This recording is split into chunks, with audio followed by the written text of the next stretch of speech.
En el programa de actividades del Foro Cristianismo y Sociedad tenemos prevista para hoy tratar y debatir el tema sobre la recuperación del consenso como factor necesario para la fundamentación y enriquecimiento de nuestra vida democrática.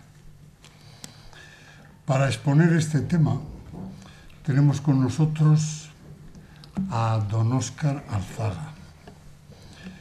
Sin ninguna clase de exageración ni de halago, puedo decir que es un honor y una suerte el poder escucharle hoy sobre este tema. Él se ha preocupado de escribir y publicar recientemente acerca de la necesidad del consenso, un estudio minucioso, histórico fundamentalmente, un poco nostálgico también, porque hemos de reconocer que el consenso, que fue un elemento fundamental en el logro de una transición pacífica, democrática, llena de esperanzas, pues ha ido declinándose y debilitándose de tal manera que somos muchos los que echamos de menos una política de mayor colaboración en donde el servicio al bien común de la nación española, del pueblo español, de la sociedad, sea realmente criterio dinamizador de los diferentes partidos. Es justo, es lícito considerar el bien común desde perspectivas distintas, pero estas perspectivas son complementarias mientras estén al servicio del mismo punto central, compartido y servido con lealtad. Esto es esencial siempre en la vida de un país y es más esencial en momentos difíciles y casi críticos como los que estamos viviendo desde muchos puntos de vista. En nuestra Constitución, sin que aparezcan así a ojos vistas, no es difícil encontrar varios consensos entre monárquicos y republicanos, entre centralistas y regionalistas o movimientos nacionalistas, socialistas y socialismo y liberalismo, entre católicos y no católicos, con una voluntad sincera de convivencia, de reconocimiento, de respeto mutuo, que en algunos momentos, incluso desde la Iglesia, echamos de menos. En la tradición de la Iglesia española, creo que no es ninguna, a estas horas, no resulta sorprendente ni novedoso el que hablemos en favor del consenso social como fundamento de la convivencia.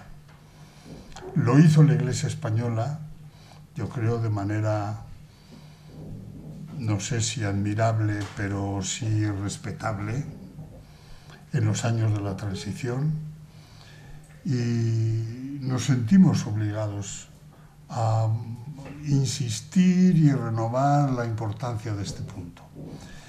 Como el fin esencial de nuestro foro es el actualizar aquellos puntos de la doctrina social católica que en cada momento nos parezcan más necesarios y más provechosos para la convivencia española, yo creo que en estos momentos es un acierto el poder dedicar esta tarde a recordar y a debatir lo que a ustedes les parezca conveniente acerca de la importancia de este punto. Don Óscar Alzaga es, como ustedes saben, profesor de Derecho Constitucional, es un excelente profesional del derecho y es también una persona que conoce muy a fondo la política española. Así que yo espero mucho de tu sabiduría y de tu experiencia. Tienes la palabra, Óscar. Bueno, mil gracias, muy sinceras a Monseñor Sebastián por esta introducción que nos es muy útil a todos. Gracias especialmente por haberme invitado a estar hoy aquí. Creo que sin títulos suficientes para intentar iluminar a nadie sobre nada. Y gracias por tu vieja amistad, que siempre he valorado particularísimamente, en la que has sido excesivo. No sé si en lo bueno se puede ser excesivo, pero siempre en ello has sido excesivo. Yo creo que, bueno, no es necesario que diga aquí lo que todos sabemos, que de los más preclaros prelados de finales del siglo XX, principios del siglo XXI, junto con el cardenal Tarancón, don Elías Llanes y los demás a los que tenemos muy presentes, pues está don Fernando Sebastián, que afortunadamente, Fernando, estás de salud y de energías envidiablemente. Yo no, yo estoy ya muy mayor, pero he aceptado gustosamente esta invitación. Vamos a hacer esto en dos partes. Una primera, yo voy a leer unas cosas, con lo cual evitaremos hablar en demasía, porque cuando se lee se es más preciso en la construcción de la frase que cuando se habla, al menos a mí me ocurre así. Y luego, en el coloquio subsiguiente, gustosamente, ustedes marcan los puntos, los ritmos, las cuestiones, y en lo que yo sea capaz de mantener el coloquio, lo intento. Querría exponer, queridos amigos, en primer lugar, cómo el consenso puede dar frutos constituyentes y optimizar prácticas aplicativas de la Constitución. Segundo término, verter alguna glosa sobre cómo esto se ha producido entre nosotros. Y por último, asomarme a las brumas que entreveo en el horizonte de la convivencia de nuestro pueblo y a la necesidad de recuperar el consenso en la vida pública española. El consenso es para los españoles el sabio método que alimentó nuestra transición por antonomasia y su obra La Constitución Política de 1978. Obviamente mis palabras no han de ser lo que denominó un día Marco Aurelio un testamento de gratitud aguas arriba. Es innecesaria porque de este esfuerzo decisivo en el que tuvimos algo que ver muchas personas, pervive un gran recuerdo. Basten unas pinceladas para contextualizar un torrente de voluntades convergentes. Una primera anotación. Se siguió entonces un viejo camino que ya había dado grandes frutos a la civilización occidental, el del diálogo, que busca acuerdos en espíritu de concordia. Lo defendieron en Grecia significativos filósofos desde Aristóteles hasta los estoicos, a la vista de la obra militar y política de un Alejandro Magno, que buscaba el entendimiento entre pueblos que anteriormente se habían desconocido. Se importó a Roma por Cicerón en plena guerra civil al escribir sus diálogos sobre la República, donde sostuvo que sin la concordia la colectividad ni es propiamente sociedad ni puede articularse en Estado. Es erróneo el tópico de que en la tierra española no ha sido históricamente fértil para grandes diálogos y trascendentes consensos. Hay importantes hitos que jalonan caminos de entendimiento por los que avanzaron nuestros antepasados con mente clara. Así, en nuestra baja Edad Media hubo magnos acuerdos jurídico-políticos que resolvieron problemas especialmente delicados. Tal fue el caso en la Corona de Aragón de la Concordia de Alcañiz en 1412 entre los parlamentos de Aragón y Cataluña sobre el modo de designar rey. En Castilla, cuando Fernando el Católico pretendió, con nulo éxito, gobernar solo este reino, hubo de suscribir en 1475 la célebre Concordia de Segovia. Prima facie, puede extrañar que ello se produjese en aquel siglo XV, que asistía al alumbramiento de las monarquías absolutas, pero la realidad era un tanto más compleja. Las élites renacentistas, en aquellos albores de la Edad Moderna, aspiraban a un renacimiento de la Edad de Oro concebida como el reino de la armonía, diseñado en la polis y en la civitas clásica. Era el ideal de una convivencia pacífica, tan dulce como eran las formas y los colores de las pinturas de Rafael de Urbino. Hay otros muchos ejemplos relevantes de conciertos de voluntades que se fraguan en normas de derecho público español en los siglos sucesivos, entre las que en este bicentenario de la Constitución de Cádiz debemos citar el esfuerzo sincretista de los primeros liberales católicos españoles, reunidos en la asediada isla de León, necesitados de proclamar la soberanía de España, faltos de rey, habiendo el mismo sido desplazado a Francia por Napoleón. Esos primeros liberales católicos gaditanos que compatibilizan los vientos de la Ilustración, el soslayamiento de las ideas rusonianas porque estaban en el índice, con las aportaciones que desde raíces escolásticas habían hecho nuestro siglo de oro, Vitoria, Mariana, de Soto, y tantos otros, y sobre todo el jesuita Francisco Suárez, acerca de la soberanía, la potestad civil y los legisladores. Aunque no cabe ocultar cuánto hay de confrontaciones radicales durante nuestro convulso siglo XIX entre las llamadas dos España, pero tampoco entonces todo fue contienda y una de diálogo y carente de compromisos. Sí podemos recordar que de la pluma de don Juan Valera emanaron en 1864 unos estudios sobre la política de su tiempo, modelo de prosa pulcra y serena, puesta al servicio de la exaltación de los valores de la convivencia en libertad, huérfana de todo extremismo. En sus palabras se palpa una tradición española viva aún en plena crisis sociopolítica de nuestra historia decimonónica, que suele olvidarse en demasía y que debe ser reivindicada. Una tradición que a veces se nos aparece como crítica y defensiva, quizás porque a menudo ha tenido que conquistar a base de esfuerzo el derecho a existir, porque se ha visto obligada a buscar el aire que respirar, el que tenía que hacer vibrar para hacer sonar en esta dura tierra nuestra unas cuantas palabras mesuradas y justas, unas pocas palabras verdaderas.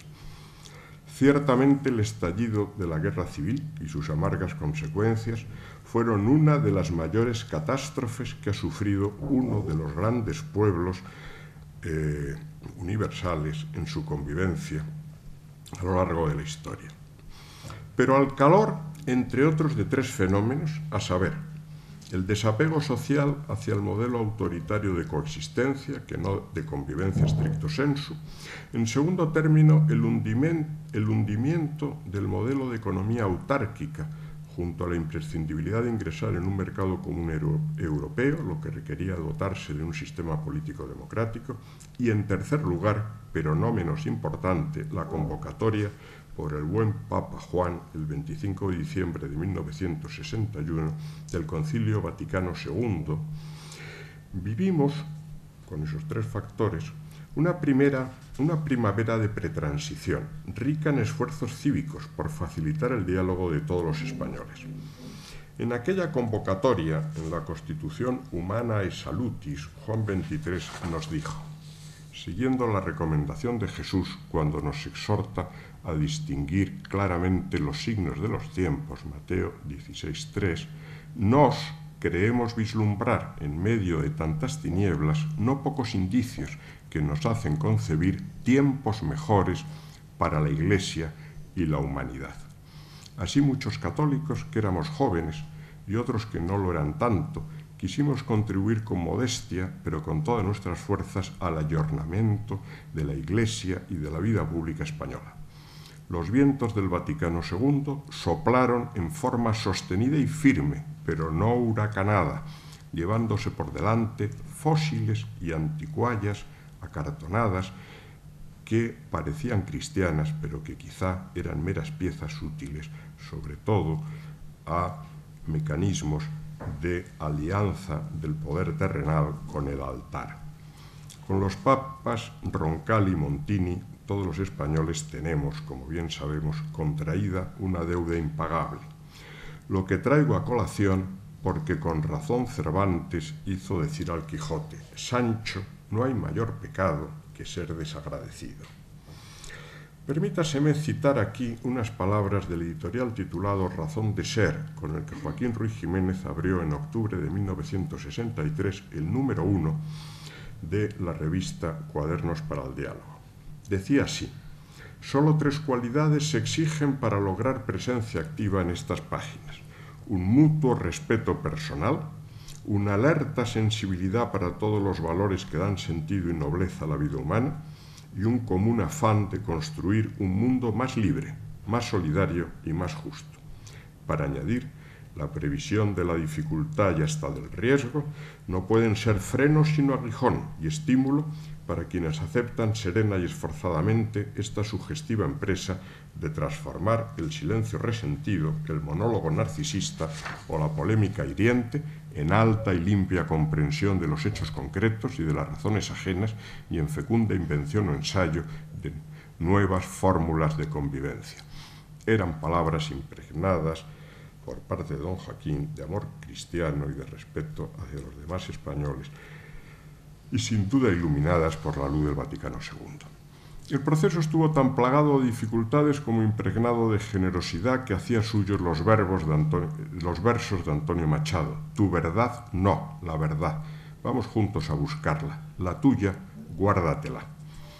Al analizar el consenso constituyente de 1977-78 hay que ser realistas y cautos.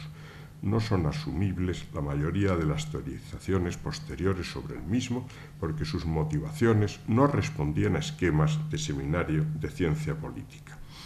El consenso en esa coyuntura alcanzó la categoría de ideal en el sentido en que para Sartori un ideal es algo que nace de una mala trayectoria, a saber, buena parte de nuestra tradición de constituciones impuestas o de partido, y que emerge de la insatisfacción ante una realidad, léase la pseudo-unanimidad anterior, para encarnar una reacción, en nuestro caso con la vista puesta en los mejores modelos constitucionales europeos de la época. En sede constituyente, un consenso, como se deduce de su etimología, no tenía que consistir en aprobar, sino en aceptar y compartir con otros. Sobre lo que se tenía que producir un sentir conjunto era sobre una cultura política, y la cultura política no tiene que configurarse, como algunos sostienen, por creencias cívicas concretas. Basta con que se conforme en base a creencias cívicas difusas, como sostuvo acertadamente Almond. Un consenso constituyente debe abarcar varios terrenos. En primer lugar, sobre valores y principios, incluyendo valores generalmente aceptados y eludiendo valores polémicos y secundarios. Y puede no ser completo. Cabe que una Constitución se asiente sobre una cultura cívica heterogénea, pero si contribuye a asentar una cultura cívica homogénea, la democracia será más estable, con menos disensos. En segundo término, el consenso debe abarcar la composición y el funcionamiento de los órganos de los poderes públicos, incluyendo un pacto completo sobre las reglas de juego. En tercer lugar, aunque sea factible algún consenso en sede constituyente sobre políticas de gobierno, este campo debe quedar abierto al juego político pluralista. Y es que, como dijo Barker, la esencia de todas las democracias reside en gobernar discutiendo. Hago un paréntesis. Creo que a las constituciones más aportan reglas de conducta que soluciones. Contribuyen a lo que el preámbulo de nuestra Constitución se refiere como primera finalidad de la misma, a saber, garantizar la convivencia. Añadiríamos nosotros, con palabras del cardenal Tarancón en su célebre homilía con motivo de la coronación del rey, la convivencia de todos, subrayando el todos. Creo que el cardenal se apoyaba tácitamente en Mateo cuando nos narra que el Señor dijo: os han enseñado que dice la ley, se refería por supuesto al Levítico, amarás a tu prójimo y aborrecerás a tu enemigo. Pero yo os digo, amad a vuestros enemigos y rogad por los que os persiguen. Pues bien, todo proceso constituyente, elaborado, pensando en todos, debe desempeñar un papel esencial. En palabras de Sment, configurar un sistema jurídico de integración, lo que implica una dialéctica espiritual que no se agota en el acto de entrada en vigor de la Constitución. Más bien el Estado se renovará permanentemente mediante un complejo proceso integrador que parta de la misma Constitución sumergida en su propia dinámica renovadora. Ello en gran medida se puede lograr a través de la legislación orgánica u ordinaria y también por medio de la actualización del texto constitucional. Con razón, Robert Dahl expuso la necesidad de que las constituciones contribuyan a que los líderes políticos desarrollen lo que denominó un consenso informado sobre las leyes políticas mediante compromisos que faciliten la conciliación de los diversos intereses, y estableció una interrelación entre la solidez de las democracias y la capacidad de sus dirigentes de aportar periódicamente acuerdos por consenso. Pero escribió que el logro dependía de 4 condiciones. Primera, una identidad nacional que desaliente las exigencias de la separación directa. Segunda, un compromiso constituyente amplio sobre valores y completo sobre los procedimientos democráticos. En tercer término, talento y tolerancia para la conciliación y el compromiso. Y cuarto, líderes competentes y fiables para negociar soluciones positivas a los conflictos. Estas condiciones, en cuanto exigen que el consenso se extienda a un acuerdo completo sobre las bases de ordenación del poder y las reglas a que se debe atener su funcionamiento, ponen de manifiesto que nuestra Constitución, su título 8, es más digno de elogio por el espíritu generoso que le impregna que por su oscuro perfil técnico-jurídico, indefinible, híbrido, apertus, que entre tantos publicistas desespera un jurista ecuánime como don Álvaro Rodríguez Bereijo, que lo definió en 2009 como un marco consustancialmente conflictivo y permanentemente tensionado. Así el título 8 se nos muestra en la carrera del consenso como la gran asignatura pendiente, y ello en sentido estricto, ya que nuestra Constitución demanda, en términos más o menos expresos, consensos ulteriores a su entrada en vigor sobre esta materia. Ciertamente todo el proceso de nuestra transición fue gradualista. En términos de derecho positivo, se inició como mínimo en la Ley para la Reforma Política que precede a las primeras Cortes electas, y durante el largo proceso constituyente se dan pasos convergentes hacia un nuevo Estado democrático, algunos tan relevantes como los que impulsaron las preautonomías. El gradualismo de todo el proceso está empapado de consenso. El consenso era el método que presidía un proceso que no se debería agotar en fase constituyente. Sin duda, la Constitución dejaba áreas significativas abiertas a entendimientos de futuro. El gradualismo se extendía así, obviamente, hacia adelante, delegando algunos aspectos del cierre de la transición y de la propia Constitución, por ejemplo y sustancialmente, en la legislación orgánica. Fruto directo de esta exigencia de consenso para el futuro es que en el ancho campo del derecho constitucional comparado, nuestra Constitución ocupa el primer puesto en el ranking mundial de número de leyes orgánicas, más de una cincuentena de supuestos, derechos fundamentales, instituciones básicas del Estado, régimen electoral y un largo etcétera, sobre los que el desarrollo legislativo precisaba de cierto consenso. No la mera mayoría simple, sino la mayoría absoluta del Congreso con un plus de legitimidad. A la par, en números de reservas de ley ordinaria, nuestra Constitución del 78 también se ubica en lo más alto del respectivo ranking europeo. Creemos que ello no se debe solo a la corriente histórica de lógica garantista que acompaña las leyes votadas en Cortes, sino al viejo recurso al principio democrático para que los juristas expliquemos la primacía de la ley como obra de un parlamento electo sobre el reglamento, que es producto de un poder ejecutivo que se veía subordinado a aquel. Trae causa sobre todo de la importancia que otorgamos los constituyentes al hecho de que la ley no solo es votada, sino sobre todo debería ser discutida en las cámaras. Es la vieja legitimación del diálogo que busca la comprensión recíproca de posiciones diversas, siguiendo la recomendación de Antonio Machado en un verso sabio: para dialogar, preguntad primero, después escuchar.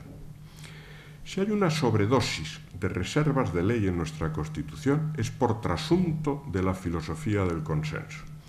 Las Cortes, como sede donde la representación alcanza su verdadero sentido escénico, son la casa de la deliberación, de los consensos y disensos entre gobierno y oposición, con la máxima publicidad que garantiza la tribuna de prensa, mientras que los reglamentos se gestan en el tan respetable como oscuro seno del vientre materno gubernamental al que se accede previo juramento o promesa de guardar el secreto de las deliberaciones del Consejo de Ministros. Puede decirse que nuestra Constitución pretendió asegurar altas cotas de lo que hoy se llama, por los politólogos norteamericanos, democracia deliberativa. Naturalmente no me refiero a la corriente doctrinal utópica que busca suprimir los órganos colegiados representativos mediante vías de democracia directa. Aludo a la corriente realista anglosajona de la democracia deliberativa, que tiende a potenciarla en el Parlamento. Es el idealismo democrático contemporáneo a muchos kilómetros de nosotros, difícil de alcanzar, pero que piensa lograble que la elaboración de la ley surja en la situación ideal de diálogo, siga el curso de lo que en palabras de Braibrooke llamaríamos un debate lógicamente completo, que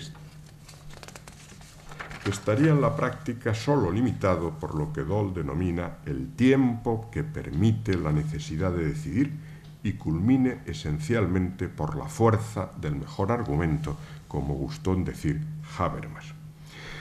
No puedo adentrarme en los límites y restricciones con que tropieza en la práctica el ideal deliberativo, a los que han dedicado su atención estudiosos como Fiskin, o sobre el viejo problema de la necesaria cualificación de los legisladores que quitó el sueño a Stuart Mill.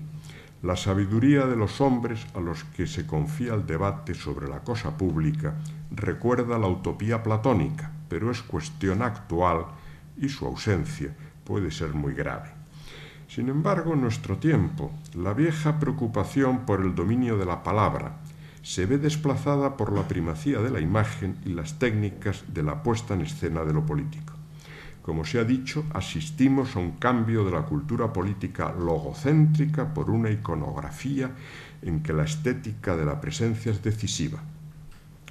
Pensamos que, reconociendo cuanto de gran verdad hay en ello, continúa siendo necesario en materias capitales buscar consenso entre las posiciones políticas enfrentadas, aunque, una vez logrados, se escenifiquen, no con la mejor retórica parlamentaria, sino con la más cuidada estética en la comparecencia ante los medios. De otro lado, nuestra Constitución proyecta sus demandas de consensos futuros para resolver la composición de los grandes órganos constitucionales. Como tales, pensamos nosotros, emergen al menos dos: el Tribunal Constitucional y el Consejo General del Poder Judicial. Por último, la Constitución del 78 demanda conciertos de voluntad de futuro para ir adecuándose a la realidad social cambiante y asegurar su permanente lozanía. La idea de las constituciones sempiternas, que tiene en nuestra tierra un precedente en la ley perpetua de los comuneros castellanos, nunca pasó de ser en los siglos XVIII y XIX un ideal de revolucionarios huérfanos de realismo e incursos en el pecado de la vanidad legislativa. Pero los constituyentes de nuestra Carta Magna éramos conscientes de que la misma incluía órganos, instituciones y procedimientos plasmados en una Constitución española por primera vez. Faltos de experiencia, actuábamos in vitro. Es cierto que el título 10º de la Constitución instaura para la reforma total o para una parcial que afecte a especiales parcelas una vía dotada de mecanismos de superrigidez en el artículo 168, ampliamente criticados por los especialistas. Pero no es menos verdad que los constituyentes, con modestia, partimos de la conciencia de las dificultades que se podrían plantear con la puesta en marcha de la Constitución e incluimos en el artículo 167 uno de los mecanismos de reforma más flexibles que existen en Occidente. Y desde luego, solo una Constitución reformable es democráticamente legítima. Veamos ahora cómo se empezaron a atender estas demandas constitucionales en consensos futuros. Resumiendo mucho, porque veo que si no me voy a resultar más prolijo de lo debido, diré que al principio, a partir de las elecciones de marzo de 1979, los mecanismos de diálogo, de entendimiento y de búsqueda de equilibrios a favor del interés general o de los intereses generales o del bien común, según prefiramos decir, fueron verdaderamente meritorios, con pequeñas excepciones al margen, con los dos grandes partidos de la época, UCD y PSOE, buscando permanentemente territorios de encuentro e intentando después un cierto consenso con los partidos nacionalistas. Sin embargo, hubo casos de consensos excesivos y de soluciones inconstitucionales. Mencionaré desde mi experiencia dos ejemplos. El primero lo viví en 1980 como presidente de la Comisión de Justicia e Interior del Congreso. Me tocaba semanalmente acudir a unas reuniones con el equipo directivo del Ministerio del Interior que presidía el ministro, Juan José Rosó. Entre las ideas sobre medidas legislativas contra el terrorismo, algunas eran muy particulares, como las extensiones de los supuestos de delitos flagrantes a otros diversos por vía de pretendida analogía. En sucesivas reuniones me opuse al intento por su manifiesta inconstitucionalidad, al vulnerar el derecho al domicilio, al secreto de las comunicaciones, etc. Altos cargos del Ministerio contraargumentaban que habían alcanzado un consenso suficiente ad hoc con el principal partido de la oposición. Ante la férrea terquedad de mis deformaciones de constitucionalista se creó una incómoda situación de la que nos sacó el ministro con la afirmación galaica de que todos estábamos en nuestro papel, a lo que añadió socarronamente que en su condición de modesto alumno de las clases que yo había impartido en aquel aula SIC, él había quedado preocupado porque se temía que podía llevar razón. Tales ocurrencias se archivaron. Tiempo después, llegado el primer gobierno socialista, los propios tecnócratas del departamento se lo ofrecieron como bálsamo de fierabrás al ministro señor Corcuera, quien las acogió con entusiasmo para aprobar la Ley Orgánica 1/1992 sobre protección ciudadana, en terminología periodística, Ley de patada en la puerta, anulada por la sentencia del Tribunal Constitucional 341/1993. Otro exceso me tocó vivirlo en 1981 como portavoz de UCD en la Comisión Constitucional del Congreso. En las alturas del gobierno se había descubierto un atajo para resolver mediante unos breves párrafos los problemas del Estado autonómico y se había alcanzado un acuerdo con el Partido Socialista al respecto. Elevé sin el menor éxito mis argumentos sobre por qué creía inconstitucional el proyecto de la llamada Ley Orgánica de Armonización del Proceso Autonómico, LOAPA. Se me adujo que me dejase de exquisiteces constitucionales y asumiese que el proyecto estaba ampliamente consensuado. La ley murió poco después de aquella sobredosis de consenso. El Tribunal Constitucional declaró que no podía tener carácter de ley orgánica ni condición de ley armonizadora y consideró inconstitucionales todas las partes significativas de su contenido dispositivo, incluyendo hasta el título de la ley. Había sobrado consenso, pero faltado el suficiente para seguir el único camino técnico-jurídico transitable al efecto, el de la reforma constitucional. Cambiando el tercio de las leyes orgánicas a las ordinarias, constataré telegráficamente que por entonces éstas se elaboraron en un clima de libertad, anchura y calidad de los debates sin rodillos ni cortapisas ortopédicas. Pero al glosar la práctica del consenso en la primera legislatura, hay que subrayar la forma en que se plasmó un acuerdo impecable para el nombramiento de los componentes del primer Tribunal Constitucional, en que gobierno y oposición optaron por consensuar el nombre de unos y otros magistrados, incluyendo los que designaba el gobierno, y se logró un tribunal de juristas de máximo nivel rebosantes de independencia. Pero sería gran ingenuidad pensar que la Constitución del 78 había conquistado nuestra convivencia política para siempre. En palabras de un prestigioso humanista, el éxito nunca es definitivo. Y así poco después, los requerimientos de consenso en torno a las leyes orgánicas fueron considerados meras barricadas de papel desbordables por la lucha política que buscó rentabilizar las virtudes electorales. Bueno, vamos a abreviar porque soy muy pesado.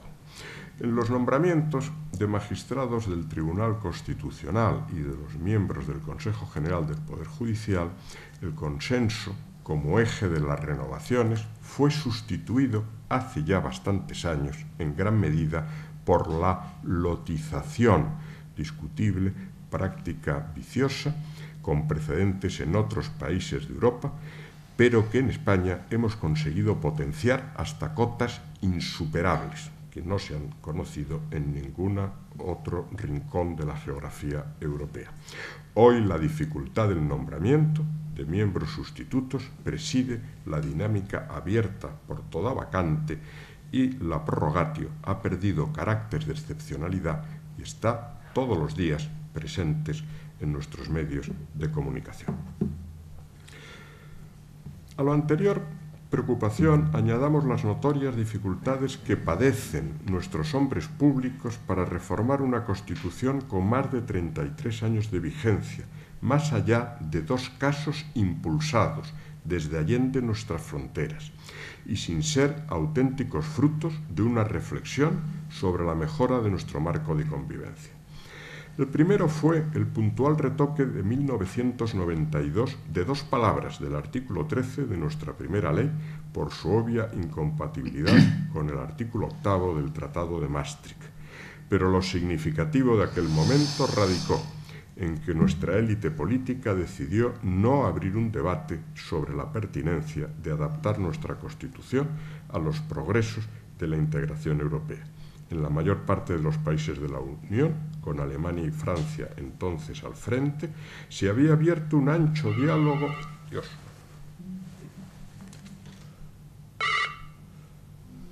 Vamos a apagar esto. Perdón.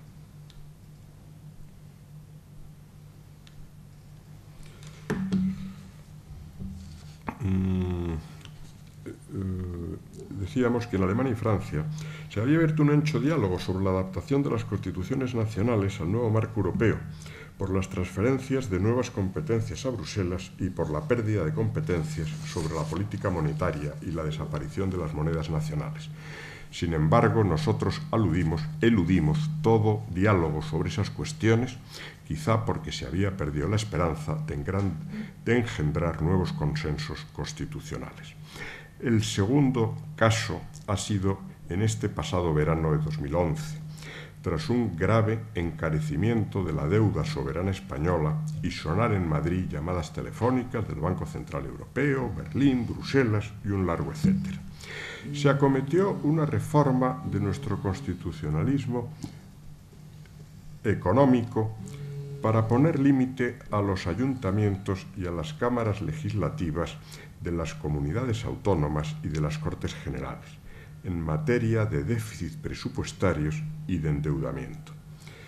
Se seguían las pautas de la reforma constitucional alemana de 2009, solo que ésta se había discutido parlamentariamente, académicamente y en los medios de comunicación desde 2006, durante más de 3 años y lográndose un amplio consenso.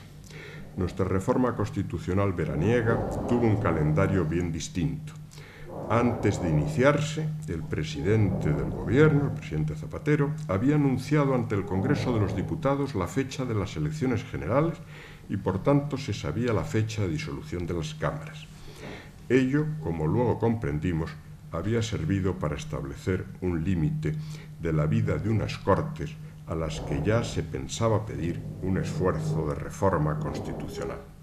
En efecto, pocas semanas después, el propio presidente del Gobierno anunció la necesidad imperiosa de aprobar una reforma constitucional que presentó de improviso en unas fechas en las que solo cabía tramitarla por la vía de urgencia, por lo que se tramitan ciertas leyes ordinarias perentorias, sin debate alguno, ni en una Cámara baja, ni en un Senado con fechas de caducidad. Lo resultante fue un consenso, si se quiere emplear impropiamente la expresión, sólo visualizable en la votación, pero carente de cualquier diálogo, que renunciaba a que en los hemiciclos se oyesen argumentos o contraargumentos, es decir, en una forma en que jamás una democracia europea había aprobado o reformado su Carta Magna. En Europa las reformas constitucionales bien meditadas son cosas frecuentes. Con la antigüedad de nuestra Constitución, según la media europea, la misma habría tenido que tener aproximadamente entre 25 y 30 reformas, para que tengamos una idea escueta. Pero nuestra Constitución de 1978 lleva más de 30 años sin ser objeto de un esfuerzo serio de mejora. Es demasiado tiempo sin pensar en grande para decirlo en palabras de don José Ortega, y es el único caso de tal pasividad que se observa en el ancho campo de las grandes democracias europeas. Porque la actual Grecia, que es la única excepción de petrificación constitucional similar a la nuestra que se da en Europa, no parece ostentar tal brillo. Cuestión esta grave, la capacidad de las democracias para modernizar sus constituciones, solventando disfuncionalidades, está estrechamente correlacionada con la calidad de su sistema político y, por supuesto, con la capacidad de entendimiento entre sus partidos. Y cuando se obstruye el cauce de la reforma constitucional, la búsqueda de nuevas soluciones discurre por regueros de facto hacia la jurisdicción del Tribunal Constitucional, con la gravedad que ello conlleva. Quizás hoy quepa preguntarse tanto por las dificultades para nuevos consensos como por la profundidad real del que vivimos en el proceso constituyente, que pudo albergar facetas quizá de mero modus vivendi constitucional en la terminología de Rawls. En suma, es la duda sobre si nuestro consenso, superador de una contienda civil, fue tan profundo como el logrado por los norteamericanos tras su guerra de secesión o el alcanzado por los alemanes tras su derrota en todos los frentes, hasta ofrecernos hoy un modelo envidiable de pluralismo razonable que renueva permanentemente su consenso constituyente sin cansancio. Como sostuvo Pascal, estaríamos hastiados de comer y de beber si el hambre y la sed no se renovaran cada día. Alemania hoy es el modelo, no lo pongo como modelo, digo el modelo teórico, de un sistema de partidos que mantienen un clima de debate no radical, que permite múltiples acuerdos con la mirada puesta en el interés general a largo plazo, donde hace ya bastantes lustros de que en una situación compleja, a fines de 1966, la Conferencia Alemana de las Iglesias Protestantes sugiriese a los dos grandes partidos, de una parte CDU-CSU y otra SPD, sumar esfuerzos en una Großen Koalition. Días después respaldó el planteamiento convivencial en su recomendación la Conferencia Episcopal Católica. El diálogo propició la gran coalición en que codirigieron el gobierno alemán durante 3 años democristianos y socialdemócratas, poniéndose las bases para la Ostpolitik, que facilitó bastantes años después la unificación de forma que pareció sencilla, casi natural, de Alemania. Esfuerzo de entendimiento aquel, renovado en noviembre de 2005, bajo la batuta de Angela Merkel, hasta el fin de aquella legislatura, en que, por cierto, como hemos aludido, se modificó el constitucionalismo económico alemán y se pusieron las bases para una nueva concepción en Europa del gasto, el endeudamiento, etcétera, de lo que no tenemos tiempo para hablar. Hoy hay en Alemania un gobierno de centro-derecha que está haciendo esfuerzos de los que no habla la prensa, pero que se perciben en la prensa nuestra, pero se perciben en la prensa internacional, por mantener una dialéctica moderada y constructiva con la oposición socialdemócrata, que a su vez hace los mismos esfuerzos a la recíproca, pues se procura no descartar que al término de esta legislatura pueda volver a conformarse una tercera Großen Koalition si la situación difícil lo aconsejase. Este y otros ejemplos muestran que es posible y conveniente esforzarse por superar el impulso de los extremismos que conducen hacia el radicalismo y los enfrentamientos en espiral de resultados imprevisibles. El diálogo debe sustituir tal impulso hacia la confrontación total por un impulso alternativo de moderación y búsqueda de posiciones de encuentro. Es verdad que la moderna politología puede definirse como una teoría del disenso, incluso como una teoría de las borrascas y de las tormentas, es decir, como una Sturmlehre que decía Burkhardt, pues las sociedades sin disensos más que utópicas son imposibles. Pero diferenciemos el disenso razonable del conflicto radical. En la sociedad actual de anchas clases medias y menor distancia entre las actitudes de los electores, la confrontación política puede consistir bien en acortar distancias con los votantes situados en la zona fronteriza entre los partidos, lo que por cierto facilita lo que en los años 50 del siglo XX en Gran Bretaña se llamó el consenso busquelista, bien en la descalificación in radice del adversario mediante una campaña negativa que niegue su capacidad de gobierno y o su honradez. Tal descalificación no suele pretender captar electores moderados dubitativos, sino llevar a la abstención a votantes del partido adverso descalificado como impotable. Esta segunda opción puede abrir abismos en el seno de una nación, pero no faltarán intelectuales orgánicos que defiendan la progresiva crispación como exigencia del pluralismo político y del derecho a defender por todos los medios la propia ideología. Creemos que está constitucionalizado el pluralismo razonable, no el pluralismo radical, que practica una crítica sistemática de los adversarios a los que se trata como enemigos. Respetemos y defendamos las ideas y los ideales generosos, pero las ideologías acerquémonos con prevención. Las ideas, para ser tales, son frutos de la acción de pensar, pero las ideologías políticas son ideas y creencias tenidas por ciertas por quienes no las han pensado y cumplen la función de economizar el esfuerzo de pensar. Las ideologías son pensamiento simplificado para la movilización y manipulación de las masas, a las que alimentan de cierto instinto agresivo que se cree respetable y que se caracteriza por no albergar ningún sentimiento de culpa individual que recae siempre en los otros, que se olvida que también son prójimos. Al menos para un cristiano, el prójimo no tiene por qué ser próximo. Tales ideologías pueden construirse no para mentes abiertas, sino para mentes cerradas en la distinción de Roquech. Y a la cerrazón contribuirán a diario los medios de comunicación que se hayan convertido en epifenómenos de los respectivos partidos enfrentados. Esas mentes militantes no tienen otro encaje que en una suerte de política profesional que renuncie a que la vida pública sea seria. Recuerdo la anécdota, contaba don Pedro Laín Entralgo en mi juventud,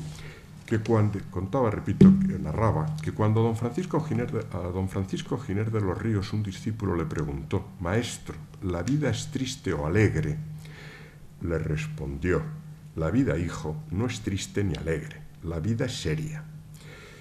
El profesor Laín solía añadir que tras la virtud del amor, la virtud de la seriedad era quizás la más importante. Pero a veces en la vida política en España observamos reacciones que apuntan a que la seriedad se administra solo en dosis homeopáticas y se imparten a cambio chorretones inmensos de ideología. Como ha sostenido Merton, en nombre de las ideologías se desemboca en un dogmatismo reforzado y en un nihilismo intelectual, y si los dirigentes de los partidos optan por la adhesión a ideologías cuyos distintivos centrales son excluyentes de los que sostiene la ideología del partido adverso, los militantes serán más radicales que los electores. Convencidos de que están en posesión de la verdad política, serán refractarios al diálogo y las respectivas tesis no serán reconciliables. No se podrán amalgamar objetivos ni desplegar esfuerzos de cooperación. No se podrán consensuar ni sistemas educativos, ni la asunción por el pueblo de una cultura del esfuerzo, ni políticas solidarias sostenibles. La solidaridad ha de ser entre ciudadanos de diversos niveles de renta, entre regiones con más recursos que otras y entre generaciones, pues no podemos gastar emitiendo deuda a pagar por nuestros hijos. Y la solidaridad es una versión laica del amor cristiano a partir de la Revolución Francesa. Ni podremos especializarnos en el dominio de las difíciles tecnologías que requieren gran esfuerzo de la juventud y de los estudiosos, porque estaremos absorbidos en luchas corporativas y cainites. La ausencia de un clima de consenso conlleva males sociales que los constitucionalistas no podemos solventar con las herramientas que nos proporciona la ingeniería constitucional. Así lo ha dejado claro la politología en fines del siglo XX, que ha estudiado a fondo la enfermedad de la radicalización política. La clave, y termino, la clave de la óptima convivencia está en el elemento volitivo, como comprendieron con agudeza Renan, Mommsen o nuestro Ortega, quien se preguntó: ¿tendrá España la voluntad de rehacerse? Y se contestó: yo no lo sé. Todo depende, pensamos, de la capacidad de concordia, porque concordar, como sostuvo Covarrubias, es componer voluntades discordes, y como decía don Ramón Menéndez Pidal, la voluntad lo puede todo, es decir, todo lo que solo depende de nosotros mismos. De aquí que desde el espíritu constitucional sea reconfortante que unos y otros hombres públicos, conscientes de que el preámbulo de la Constitución proclama el principio de la convivencia democrática como el principal objetivo, y superando reticencias se acercasen a sus adversarios para decirles, en palabras de Pérez de Ayala: aquí estoy, contra mi voluntad y por mi voluntad. Si la voluntad se resiste, recuérdense las palabras de San Juan de la Cruz: al atardecer se os examinará en el amor. Nada más, muchas gracias por su atención.